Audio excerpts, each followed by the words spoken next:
Welcome to our program on Kardec Radio.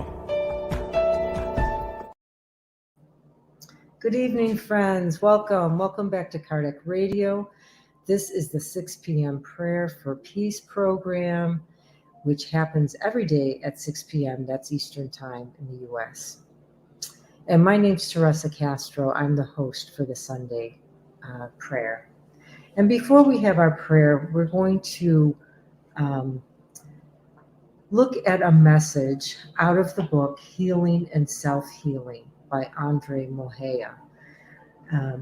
This is chapter 13, and there's a section in that chapter entitled Prayer. So Andrei Moreira is a medical doctor. He's a medium, and he's psychographed many books. This book, however, is not psychographed. I'm sure he was inspired, but he authors the book. So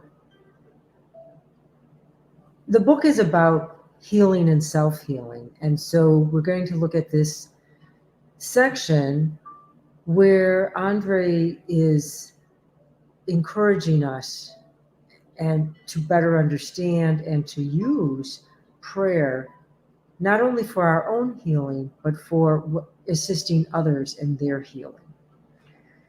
So he starts out saying that prayer is the conscious quest for a connection with God.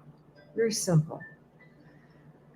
He refers to the Spirit's book, question 659, where the question is asked, what is the general character of prayer? And the Spirit's answer, prayer is an act of worship. To pray to God is to think of God, to draw nearer to God, and to put oneself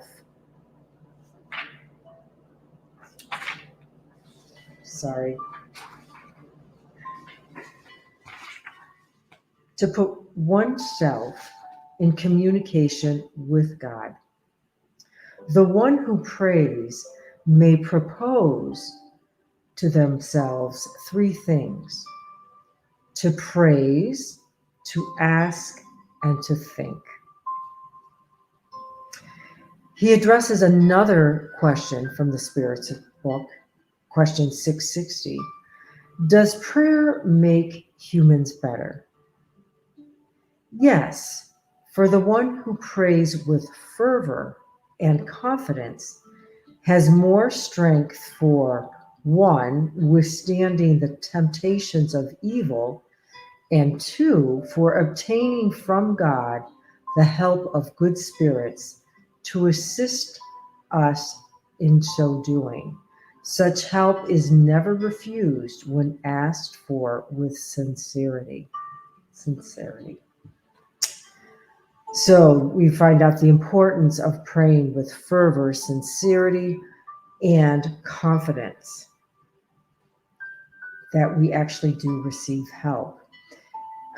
He goes on to say, this is Andrei, he says, through sincere prayer, one that comes from the heart, one that connects immediately with the superior forces of life in a regime of fluid exchange that revitalizes people in their struggles to overcome themselves for the indispensable effort of self-overcoming and self-sacrifice for the things we aim to achieve. He says that we learn from Spiritism that God is the Father, but God is not a butler. God answers us according to God's infinite wisdom and love, and not necessarily according to our wishes. We are like spiritual children that in most cases want to have precisely the things that are not suitable for us, or at a time or manner that is not appropriate for us. So thank God, God's in charge. So this is interesting that he says God is not a butler, that, God answers based on God's wisdom, not on our whims and wishes. Although our prayers are always heard, we may not receive the answer we are expecting or would like, but it's always the best for us. And this reminds me in the book Paul and Stephen, when Jezeel is speaking with Isabel about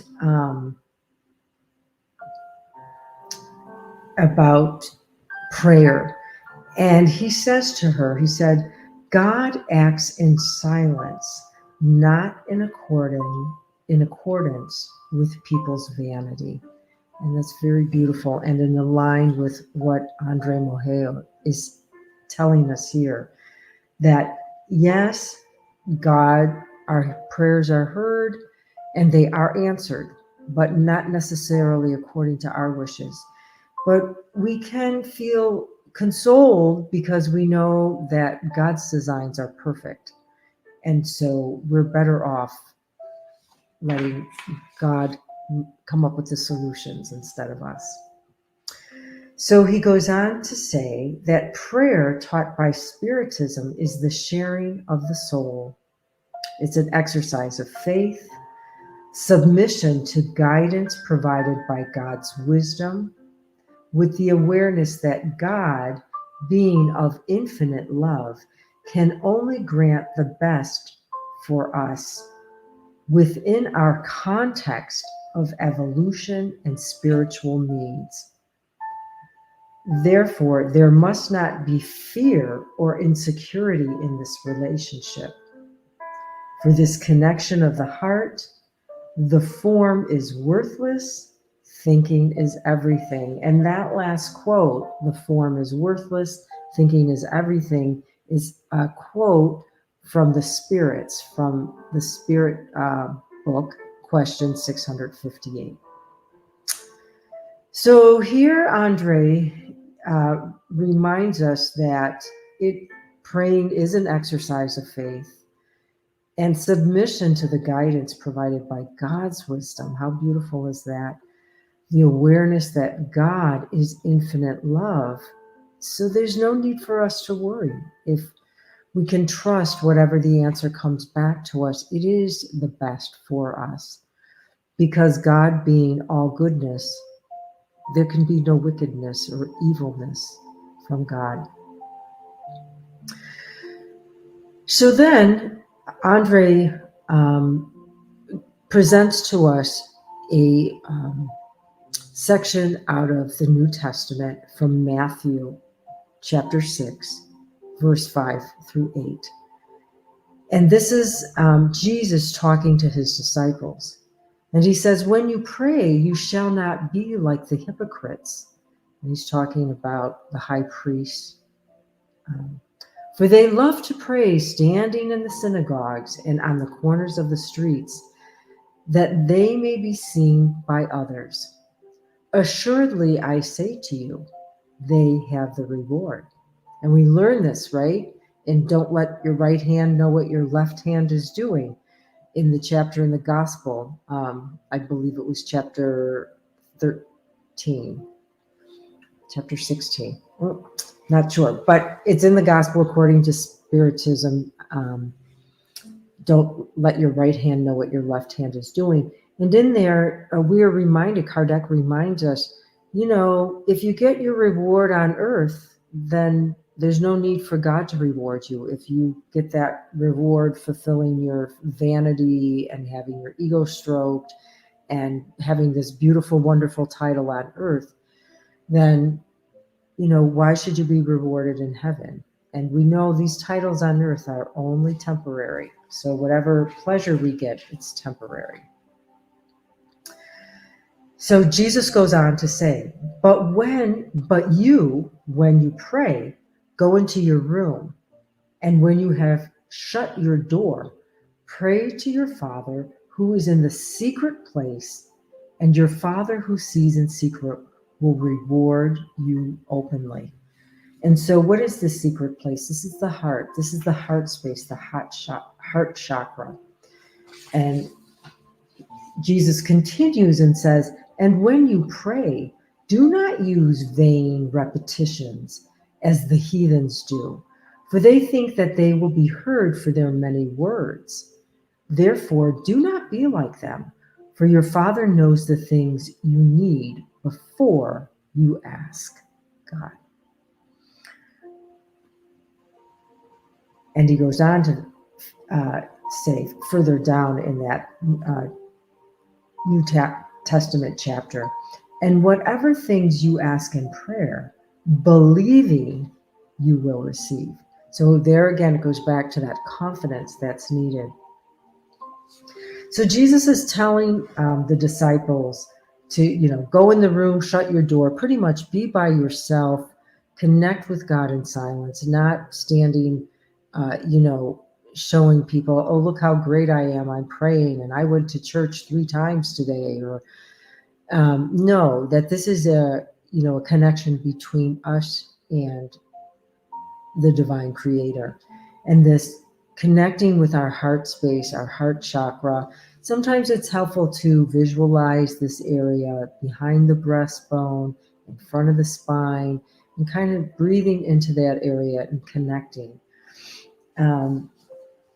Because Jesus is reminding us it's not, it's kind of shutting off the distractions from the world. That's why he's saying go into a room, shut the door, so we're not distracted by the TV and noise and people talking. And so we can go within, connected with that heart space. And, the idea that it's not even so important what words we say, or even if we say anything, but that we are there in connection, present, ready to receive, ready to listen. Okay, and so then we go back to Andrei Moreira, and he gives us this cute little statement that the spirit Alex Zarthu, and this came out of an automatic writing from Robson Pinero, from the spirit Alex Zarthu. And he quotes saying, religiosity is to seek God everywhere. Spirituality is to find God at the right address. So that's a cute little maxim, cute little statement to think about. Okay, so then Andrei goes on and he says, formulas and prayers known by heart can certainly be used. And there's many prayers, even in the back of the Gospel According to Spiritism. There's a book that's called Spiritist Prayers. And he says that, it's a way to help those who are not used to praying and concentrating. It's okay to use rote prayers, things that we've memorized, maybe learned when we were children in, Catholic studies, or other spiritual studies that we may have been taught, certain prayers. He says that it is important to stress that these prayers may be active to some extent through repetition. They kind of act as a mantra. So we know when people meditate, oftentimes they'll use a mantra of just a little statement that they say over and over, I'm a child of God, or God loves me, or I radiate optimism, some kind of positive affirmation, and it works as a mantra that can help to focus us and also to quiet us down and kind of take out the distractions by just focusing on these repeated, repetitious words. So he says, yeah, you can use, rote prayers or organized prayers, but they will only be effective to the extent that one's heart feels the words being uttered consistently with personal and renovated values. So it really is not in the spoken word, it's in the spoken heart. What is our heart? What are we connecting with? What vibrations? And we know those morals that are good and of higher, more positive, are going to have higher vibrations. So if we're in a place of jealousy or anger, we're going to be vibrating pretty low. Does that mean that we shouldn't pray? No, we should. We need to pray at that moment. We really do need to pray. But let's be careful what we're praying for, right? Because sometimes we can, we want it our way, or we pray something bad happens to that person, that is not what prayer is about. So those are just having vindictive thoughts, and we need to recognize the difference. Okay, so then he says that that prayer always has considerable effects, and even when it seems to have no effect, it works for the benefit of the one who prays. So then he gives us a little additional information that comes from out of heaven and hell, and it's actually from one of the spirits. So heaven and hell is that one of the codification books, and in the second part, chapter 6, there is a spirit. I don't know that I'm going to say this correctly. The Castellanadary spirit. Castellanadary spirit. So he was this spirit was a repentant criminal. And what this spirit had to offer was in regards to prayer. And the spirit says, what seems ineffective at first glance still plants beneficial seeds within the spirits, which predisposes them to do good, even if it does not touch them immediately. So, therefore, it would be a serious mistake to be discouraged if success is not immediate. And so this is from a repentant criminal spirit that is giving feedback to help us along in our progress in navigating life.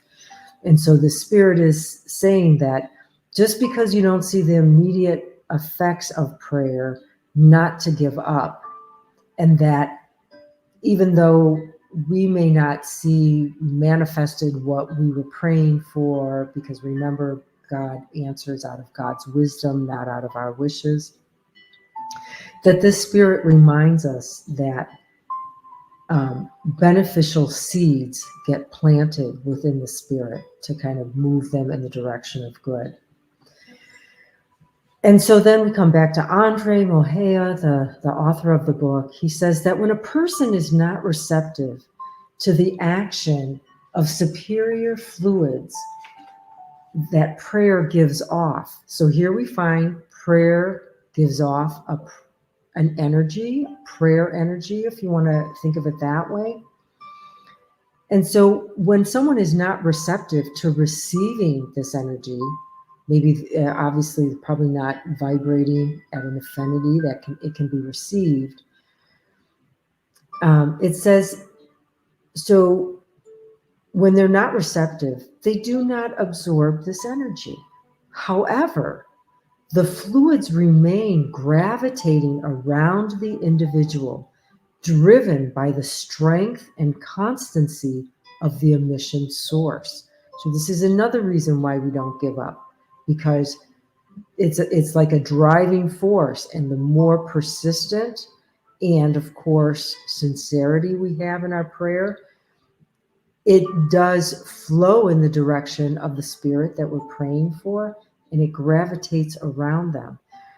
They wait for the right time to precipitate onto the aura of the individual and be absorbed by them, producing the health effects for which they are intended.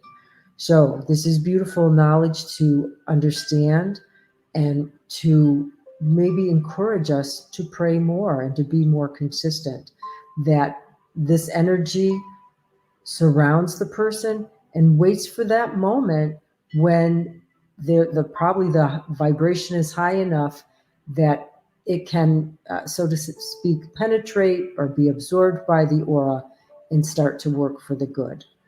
And who knows? It doesn't mean that the person had to have some big transformation. Maybe they had a moment of they saw a beautiful tree and this raised their vibrations, and the prayer energy was better able to be assimilated or absorbed.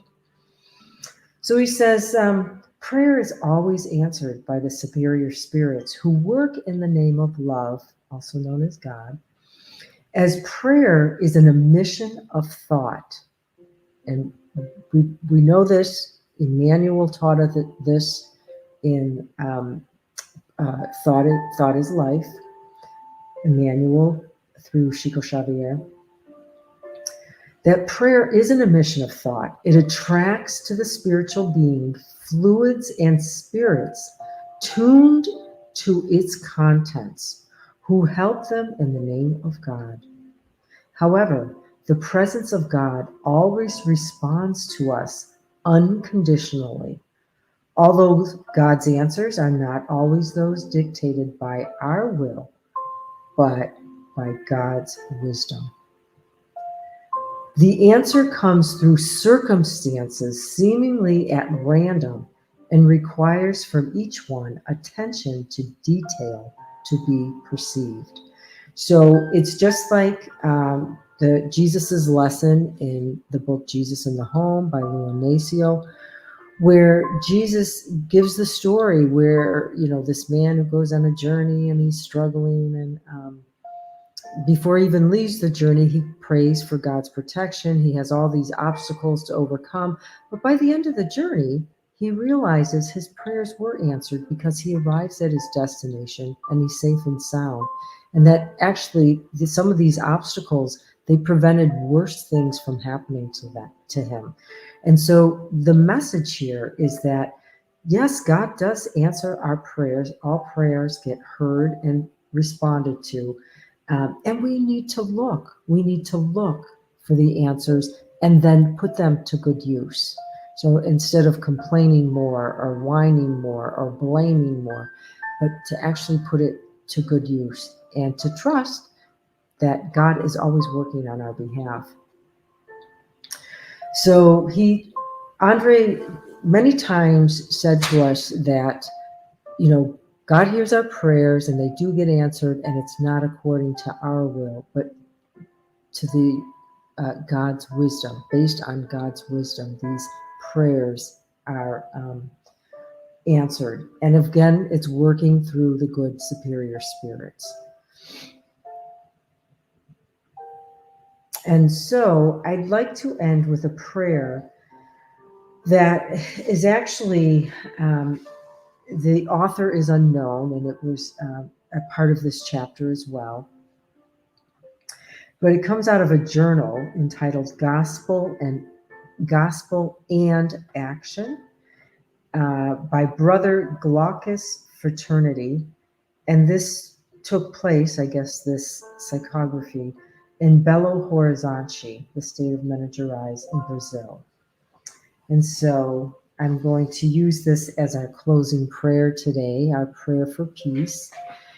And if you can safely close your eyes, probably would be helpful to do so, to quiet the distractions, to kind of go inside, connecting with that heart space where we can visualize behind the breastbone, in front of the spine, and allow ourselves to connect with this divine light, this divine love, with our divine creator, our Mother, Father, God, connecting with all the spirits on high, and even those who maybe have come to learn beside of us, maybe who don't even like us so well. We say hello and welcome. And we are very grateful to Andrei Moreira for bringing us this book.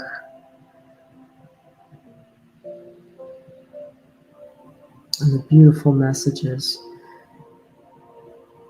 regarding prayer and self-healing. We asked for strength and vigor, and God sent it to us. Difficulties to make us strong. We asked for wisdom, and God gave it to us. Problems to solve. We asked for prosperity, and God gave it to us. Energy and a brain to work with. We asked for courage, and God sent it to us. Dangerous situations to overcome. We asked for love, and God sent it to us. People with problems for us to help. We asked for favors, and God gave us opportunities. We received nothing that we wanted. We received everything we needed. Our prayers were answered.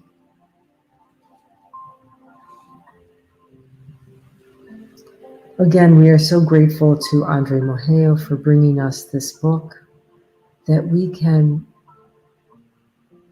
gather some tools in our toolbox to help use us in navigating life, and especially in healing, not only ourselves, but assisting others to heal as well.